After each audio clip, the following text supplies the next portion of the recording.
Boa tarde, queridos alunos do sétimo ano, tudo bem? E essa semana, né, como todos os professores estão fazendo, nós estamos também fazendo a revisão dos conteúdos que nós vimos no terceiro bimestre, certo? No terceiro bimestre nós vimos, né, essa parte bonita da literatura, como eu sempre digo, que o poema visual, o poema no espaço, o poema com o verso, a rima, as estrofes, né? É aquele tipo de texto gostoso de se ler, né? Prazeroso, né? Onde a gente vai mostrar toda a nossa emoção, todo o nosso sentimento, né? Na, nas palavras do eu lírico, onde o eu lírico vai demonstrar, através das suas palavras, né? Toda a sua emoção para o seu leitor, né? Onde o eu lírico representando o autor daquelas palavras, né? Ele vai mostrar o sentimentalismo, né? Tudo o que tá dentro do seu eu, né? Então essa é a parte bonita da literatura quando a gente trata, né? Do poema, o poema visual, o poema no espaço, o poema com o verso, com as estrofes, né? Que a gente já viu tanto agora nesse terceiro bimestre. Inicialmente, nós vamos, né, fazer uma revisão sobre o poema, o verso e a estrofe, né? O verso, a estrofe e as rimas, né, são características principais do poema. A gente sabe que o texto, ele pode ser um texto poético, né? Ou ele pode ser também um texto em prosa. Mas o que é esse texto em prosa? É o texto que é feito em parágrafos, né? Em parágrafos corridos e não é feito em estrofes e versos e sonoridade, rimas, métrica, né? Então, mas o que vai atribuir ao poema, né, esse determinado encantamento, nada mais é do que o verso, a estrofe, né, que vai conter as rimas, vai conter a sonoridade, vai conter a métrica. Então, pessoal, inicialmente nós vamos estudar o poema, o verso e a estrofe. O verso e a estrofe são os elementos do texto poético. Só existe verso e estrofe, né, no texto poético. Não existe em outro lugar, de maneira nenhuma, certo? Então, cada linha de um poema representa um verso. Cada linhazinha do poema é um verso. E já o conjunto de versos, né, se chama de estrofe. A estrofe é o conjunto de versos. Verso, percebam bem, que o verso é cada linhazinha do poema. E a estrofe é o conjunto dessas linhas, separadas uma da outra por uma linha em branco. Certo? Então, a estrofe. A estrofe é uma estrutura da composição poética formada por um conjunto de versos que compartilham relações de sentido e de métrica entre si. Eu já expliquei para vocês que a métrica, né, são as sílabas, a divisão do verso em sílabas poéticas, que essas sílabas poéticas não vão coincidir com as sílabas gramaticais, né? É a sonoridade que vai determinar, né, essa metrificação, que é justamente, né, a quantidade de sílabas que tem cada, cada verso, certo? Em outras palavras, a estrofe representa um conjunto de versos que, por sua vez, correspondem a um grupo de poemas do texto poético. Então, prestem bem atenção. A estrofe é uma estrutura da composição poética formada por um conjunto de versos que compartilham relações de sentido e de métrica entre si. Em outras palavras, a estrofe representa um conjunto de versos que, por sua vez, correspondem a um grupo de poemas do texto poético. Certo? Olha, pessoal, a poesia, eu já falei isso para vocês no comecinho do bimestre, quando a gente estava iniciando o nosso estudo do poema. A poesia é algo mais geral, né? É algo que é a inspiração. A poesia, né, é algo que é abstrata, né? Ela vai influenciar o poeta a escrever o seu poema, né? Então, o poema é algo concreto, e a poesia já é algo abstrato, porque ela é a inspiração, ela é a ideia, ela é o mundo que envolve, que nos envolve, que vai incentivar o eu lírico a escrever os poemas, tá? Pronto, nós vimos a estrofe, né? Nós vimos também que existem vários tipos de estrofes, né? O que a gente mais vê hoje, o poema mais célebre, que é bem mais característico no mundo literário, né? A gente chama de soneto. Eu expliquei a vocês que o soneto é um conjunto de 2 quartetos e 2 tercetos. Mas o que é um quarteto? É uma estrofe com 4 versos. E o que é um terceto? É uma estrofe com 3 versos. Então, o soneto ele tem essa característica, né? Ele é o conjunto, né? São 4 estrofes, sendo que as 2 primeiras são compostas por quartetos e as 2 últimas são compostas por tercetos. Então, um quarteto, um terceto e um terceto. Esse é a principal característica, né, do soneto, que é um dos textos que a gente vê mais, né, na linguagem poética. Agora nós vamos ver também, pessoal, especificamente as rimas, né? Além do verso e da estrofe, né, nós temos também como elemento essencial ao texto poético, né, nós temos as rimas, que nada mais é do que a concordância de sons, né, dentro da unidade poética. As rimas são responsáveis pela sonoridade. As rimas são responsáveis pelo som, né, pela divisão da métrica, né, do poema. Então, o verso e as rimas. A rima é um recurso estilístico muito utilizado nos textos poéticos, sobretudo na poesia, que proporciona sonoridade, ritmo e musicalidade. Então, aquele ritmo, aquela musicalidade, né, é proporcionada pela rima, né? A rima que é o conjunto, é a concordância de sons dentro do poema. Então, a rima é um recurso estilístico muito utilizado nos textos poéticos, sobretudo na poesia, a qual proporciona uma sonoridade, um ritmo e musicalidade. Ela ocorre nos versos, ou seja, nas linhas dos poemas, e designa a repetição de sons idênticos ou semelhantes no final dos vocábulos ou das sílabas poéticas. O conjunto de versos é denominado estrofe, né? Como a gente viu lá no início, o conjunto dos versos de um poema é chamado de estrofe. Cada linha do poema é chamada de verso, né?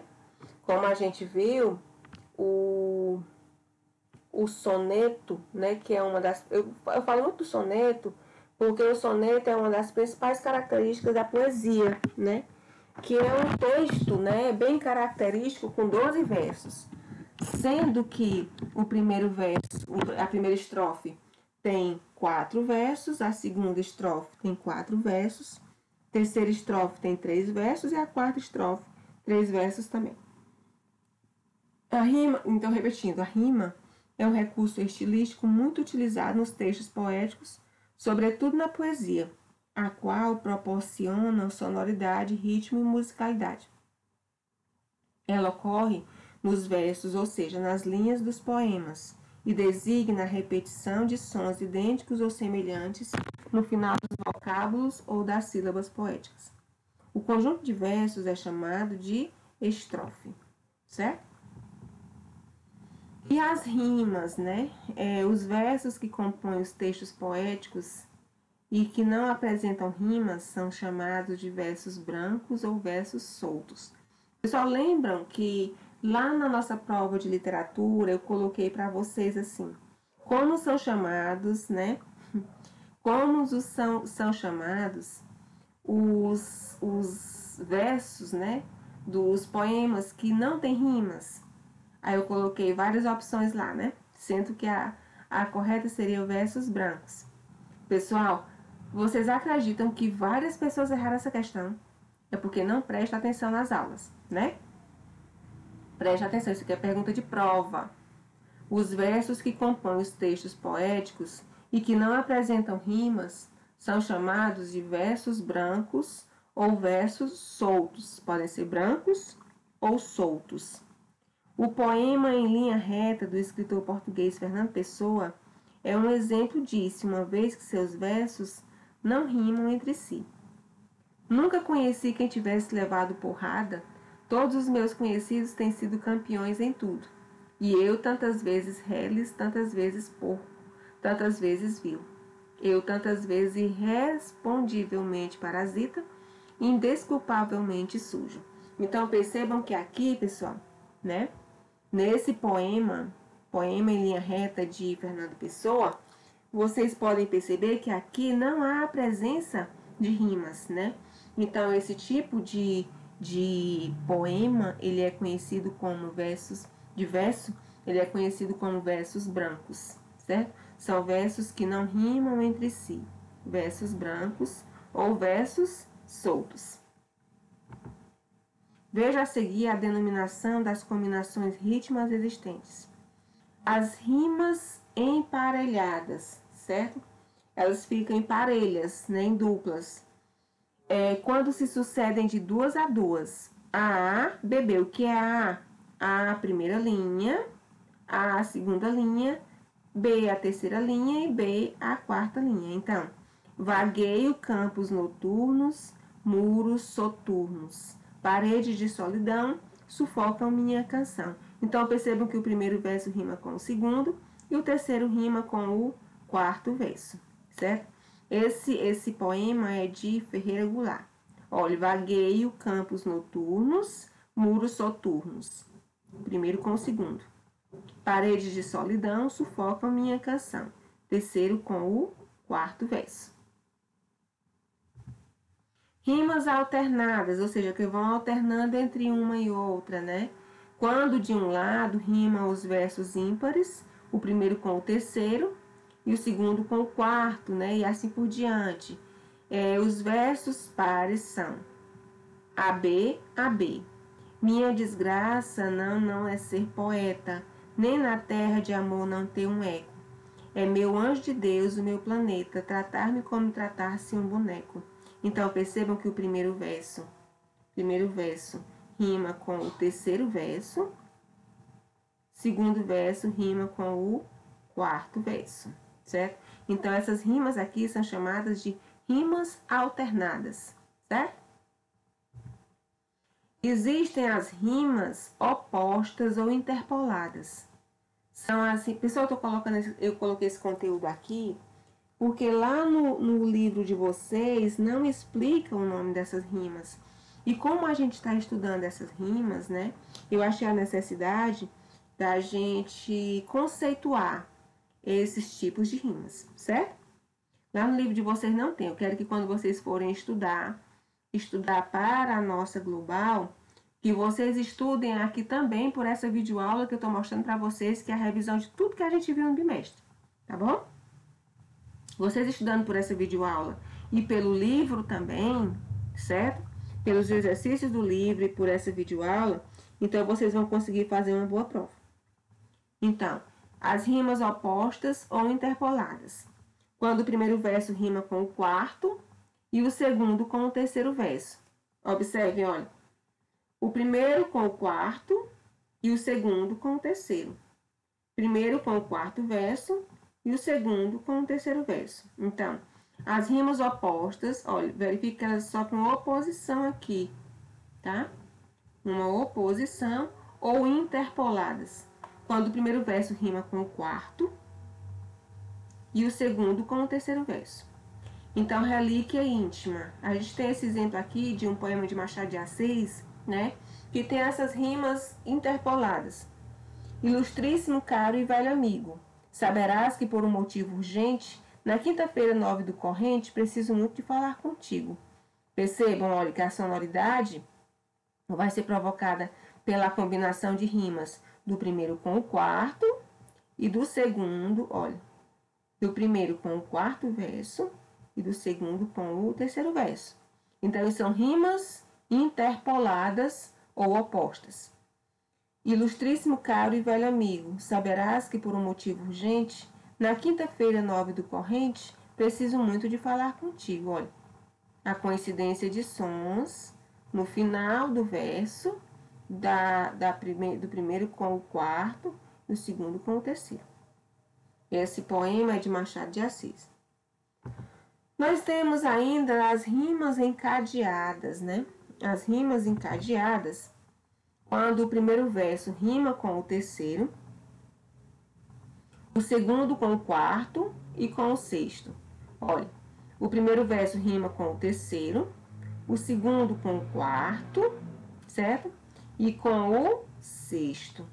O quinto rima com o sétimo e com o nono. E assim sucessivamente, certo? Por exemplo, olha, percebam que a sonoridade é um pouco diferente daqueles que a gente já viu anteriormente, né? O texto é Uma Criatura, de Machado de Assis. Sei de uma criatura antiga e formidável, que a si mesma devora os membros e as entranhas. Com a sofreguidão da fome insaciável, habita justamente os vales e as montanhas, e no mar que se rasga à maneira do abismo, espreguiça-se toda em convulsões estranhas, traz impresso na fronte o obscuro despotismo, cada olhar que despede acerbo e mavioso, parece uma expansão de amor e egoísmo, certo? Percebam, né? Primeiro com o terceiro verso, segundo com o quarto e com o sexto, o quinto, né, com o sétimo e com o nono, ok? Então, esse tipo de rima, ele é feito com poemas, né, com estrofes de 9 versos, certo? Então, percebam, as rimas encadeadas, né, estudem bem esse tipo de rimas. A gente tem os principais tipos de rimas. As emparelhadas, né, que é A, B, B, A, B, B. Nós temos as alternadas, que é A, B, uma sim, outra não. As opostas, né, que é o primeiro verso rima com o quarto, o segundo rima com o terceiro. E as encadeadas, onde o primeiro rima com o terceiro, o segundo rima com o quarto e com o sexto, certo? E o quinto rima com o sétimo e com o nono. São as rimas encadeadas, ok? Então, nós vimos essas rimas são o elemento responsável por dar uma sonoridade ao poema, ok? Agora nós vemos também que existe outro tipo de poema que nós chamamos o poema visual, poema concreto ou poema no espaço, que nada mais é do que a união da linguagem verbal com a linguagem não verbal. Nós vimos até agora que os poemas, eles têm a linguagem verbal, mas o poema no espaço, ele vai ter a linguagem verbal unida à linguagem não verbal, ou seja, eu vou utilizar, né? Eu vou utilizar gravuras e vou utilizar também a linguagem verbal. Então, a poesia concreta, o poema no espaço, né, que a gente chama de poesia concreta ou poema visual. A poesia concreta também é chamada de poema objeto. Ela esteve voltada para a exploração dos aspectos gráficos, onde o escritor pretendia preencher o espaço em branco oferecido pelo papel, mediante uma íntima relação entre a palavra, a sonoridade e a imagem. Por esse motivo, a poesia concreta é visual, vanguardista e não formal, sendo, portanto, destituída da estrutura poética, de metrificação e versificação. Ou seja, no poema no espaço a gente não tem, né, a métrica, a gente não tem a versificação, a gente não tem a quantidade de sílabas poéticas e nós não temos também o verso, a estrofe, né, esses elementos característicos do poema normal. Então, por esse motivo, a poesia concreta é visual, vanguardista e não formal, sendo, portanto, destituída, quer dizer que não tem a estrutura poética dos poemas normais, né, que tem a metrificação e a versificação. Esse tipo de estrutura poética foi explorado no movimento moderno e até os dias de hoje. E é utilizado por diversos escritores e músicos contemporâneos, por exemplo, o Arnaldo Antunes, né? O Arnaldo Antunes, ele ainda é vivo hoje, né? É um cantor bastante famoso que ele utiliza também nas suas obras, né? Nas suas obras poéticas, ele utiliza muito desse poema no espaço. As principais características do poema no espaço, ou poesia concreta, né? Ou da poesia concreta. O uso da linguagem verbal e da linguagem não verbal, como eu já expliquei para vocês. É a união de figuras, de gráficos, né, com a linguagem verbal, né, através de versos, das estrofes e rimas que existem na poesia normal, né? Essa linguagem, né, essa linguagem da emoção, essa linguagem do sentimento, vai existir aqui na poesia concreta. O experimentalismo poético, né? Então a poesia ela vai existir aqui e está presente no poema visual, quando o eu lírico vai unir esses elementos verbais com os elementos não verbais e colocar toda a sua emoção dentro desse texto para fazer passar essa mensagem para o leitor. Poesia visual, efeitos gráficos, sonoros e semânticos, aspectos geométricos e a supressão do verso e da estrofe, porque a supressão não existe, né? O verso e a estrofe, porque aqui o eu lírico ele vai impressionar o seu leitor através da linguagem gráfica também, da linguagem concreta, né? Das figuras, das gravuras, certo? Os principais autores que a gente tem da poesia concreta, né? Os principais representantes da poesia concreta no Brasil são Augusto de Campos, né? O Haroldo de Campos, o Décio Pignatari, o Ferreira Goulart e também o Arnaldo Antunes, né? Que ele é um autor mais contemporâneo, mais moderno, mais do que esses outros aqui que a gente acabou de citar, que é o Augusto de Campos, o Haroldo de Campos, o Décio Pignatari e o Ferreira Goulart, certo? Eu trouxe aqui para vocês, revisando as aulas passadas, né? Eu trouxe aqui para vocês 2 exemplos de poesia concreta, né? Quando vocês até produziram um poema visual, vocês me enviaram, certo? Alguns não enviaram, né? Inclusive, pessoal, eu queria só lembrar vocês que eu ainda estou aguardando, inclusive já entrei em contato com os pais de vocês. Alguns eu já entrei em contato com vocês mesmos. Quem não me mandou ainda o trabalho, minha gente, é um trabalho para nota. Vocês vivem para estudar. Então, nada melhor do que vocês arcarem com as responsabilidades de vocês, mandando os trabalhos para a gente. Porque se a gente não receber os trabalhos de vocês, como é que a gente vai identificar quem fez o trabalho ou não? Como é que a gente vai identificar quem está entendendo o conteúdo ou não, né? Então, quem não mandou ainda, pessoal, o trabalho da redação, o mito, eu coloquei no grupo a lista dos mitos com os alunos correspondentes, né, que iam trabalhar cada mito. Então, pessoal, se atenta, é atividade para nota. Na próxima semana eu já não posso mais receber a partir de segunda-feira, porque nós já vamos iniciar nossas globais, certo? Então, voltando aqui ao nosso assunto, eu trouxe para vocês aqui 2 poemas concretos, né? Para vocês terem uma ideia clara do que é a poesia concreta. O mundo roda, roda, roda, o tempo passa, passa, as coisas mudam e saem do lugar. Vejo círculos, retângulos, quadrados, cilindros. Parece que tudo não passa de um absurdo e eu faço parte dessa circunferência. Então, por que foi colocado a Carluz Pereira, que é a autora desse poema concreto, por que ela colocou exatamente essa circunferência, né? Porque ela quis tratar, né, o assunto na linguagem verbal é exatamente tratando de uma circunferência dos sentimentos da vida que são como círculos, certo? Então, é a associação do pensamento da linguagem verbal com a linguagem não verbal. Um outro que eu trouxe é um poema desconhecido que diz: o amor é como um batimento cardíaco. Nas horas finais, torna-se mais forte. Oh, desculpa.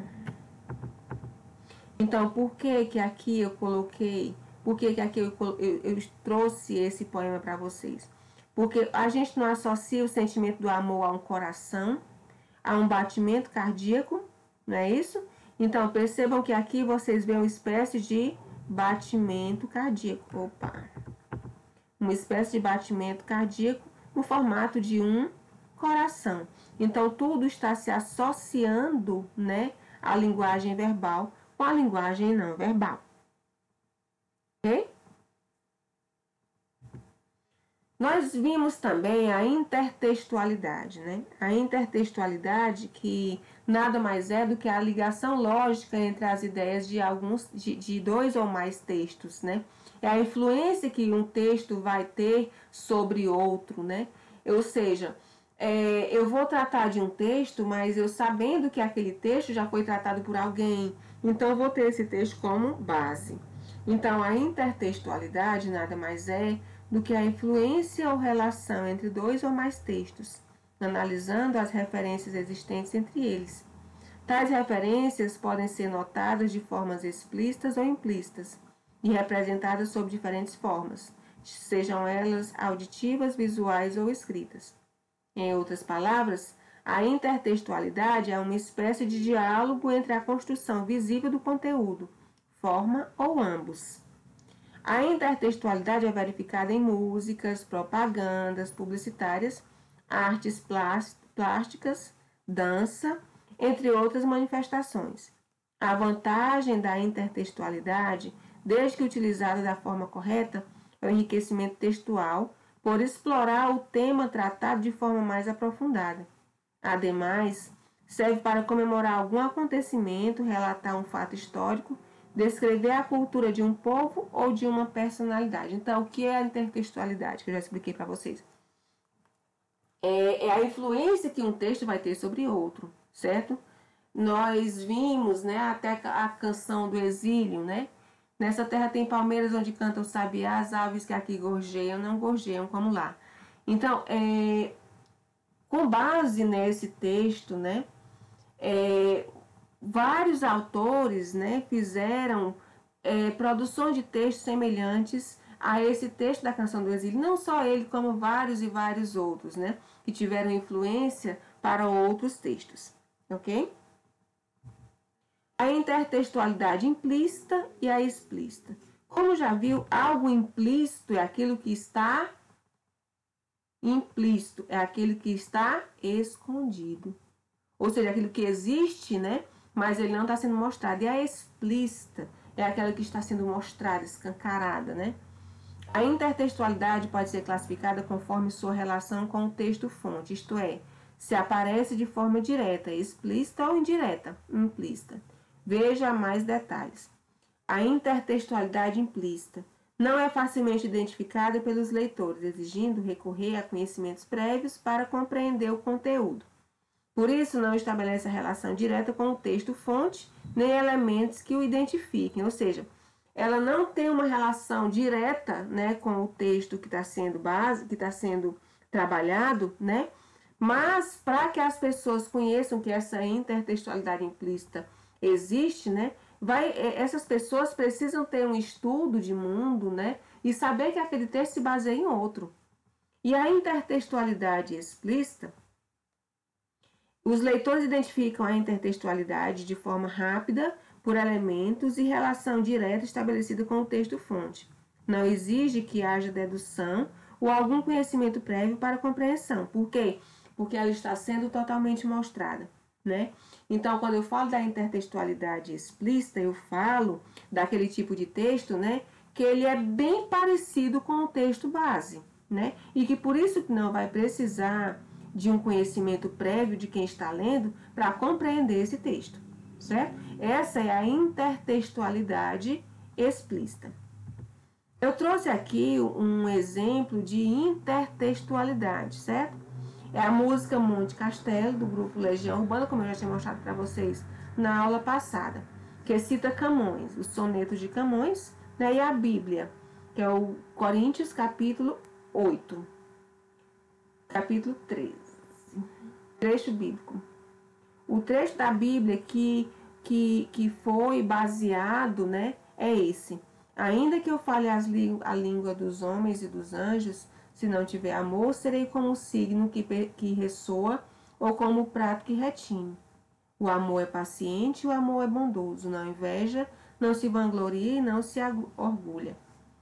O Luiz Vaz de Camões, né, ele quis fazer uma espécie de paródia, né? Nós vamos ver ainda em seguida o que é, né? Desse texto bíblico, né? Que é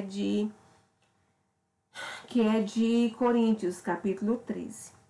O amor é fogo que arde sem se ver, é ferida que dói e não se sente, é um contentamento descontente, é dor que desatina sem doer. É o não querer mais que bem querer, é um andar solitário entre a gente, é nunca contentar-se de contente, é um cuidar que se ganha e se perder. É querer estar preso por vontade, é servir a quem vence o vencedor, é ter com quem nos mata a lealdade. Mas como causar pode ser o favor nos corações humanos amizade, se tão contrário a si mesmo é o amor? Então, nós temos também aqui, pessoal, a letra, né? A letra de uma música muito famosa do Legião Urbana, que é Monte Castelo. Ainda que eu falasse a língua dos homens e falasse a língua dos anjos, sem amor eu nada seria. É só o amor, que conhece o que é verdade. O amor é bom, não quer o mal. Não sente inveja ou se envaidece. O amor é fogo que arde sem se ver.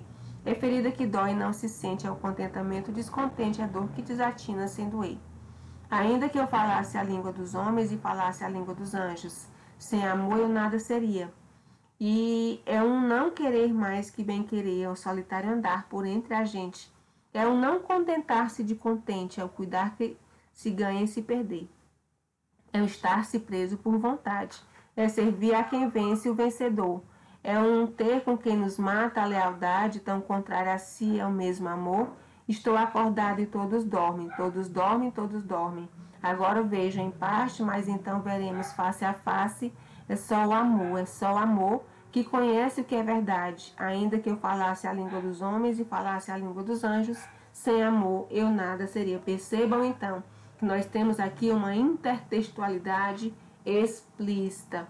Quando esse texto, né, tanto do Luiz Vaz de Camões quanto do grupo Legião Urbana, através da música Monte Castelo, né, eu posso perceber que teve como base o trecho bíblico de Coríntios, capítulo 13, certo?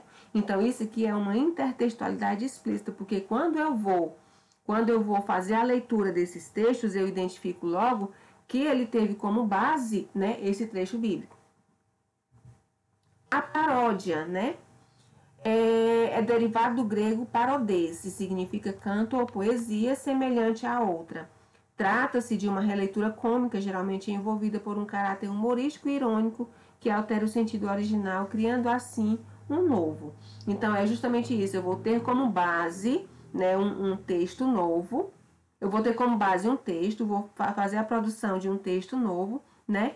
Geralmente dando um sentido crítico, né, um sentido de humor em cima desse novo texto. A paródia consiste na recriação de um texto conservando a ideia central do hipertexto, que é o texto de referência, né? Mas atribuindo a ele efeitos mais sarcásticos, humorísticos e críticos. Podemos dizer que a paródia é um exercício de intertextualidade, cujo objetivo é levar o leitor a fazer uma reflexão crítica a respeito do que acontece na sociedade. De modo irreverente, a paródia contribui para a formação de leitores sujeitos mais reflexivos e politizados, né?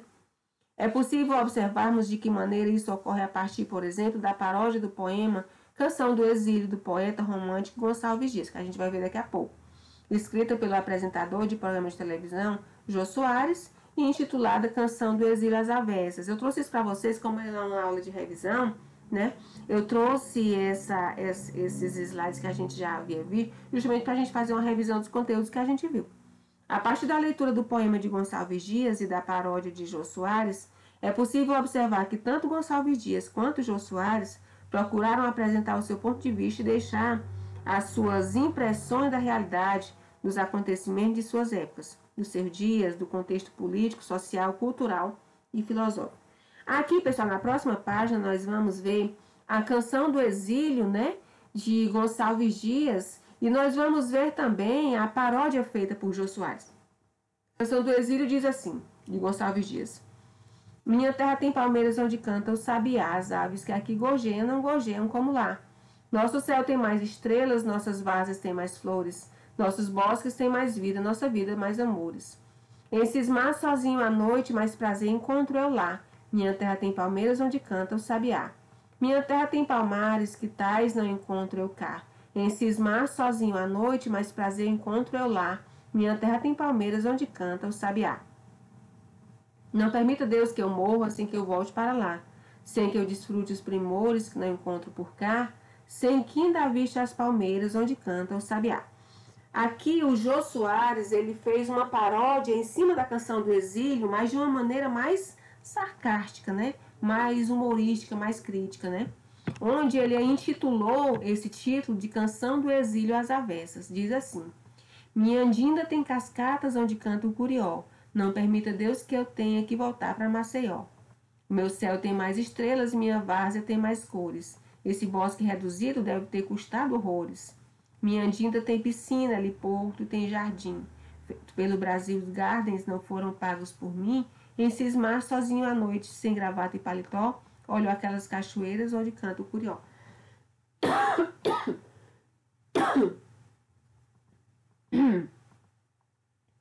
Minha andinda tem primores de floresta tropical. Tudo ali foi transplantado, nem parece natural.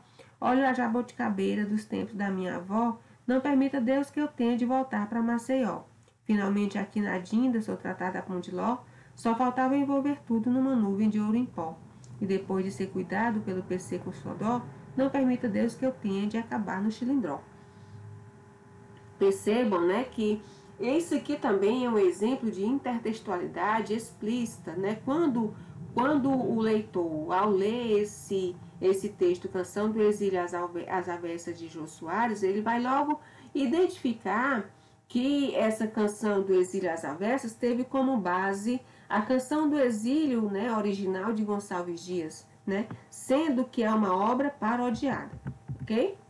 Então, olha, o poema do Gonçalves Dias, ele reflete a respeito da saudade que sente da sua terra natal, destacando suas características ambientais, naturais e revelando seu desejo de retornar a ela.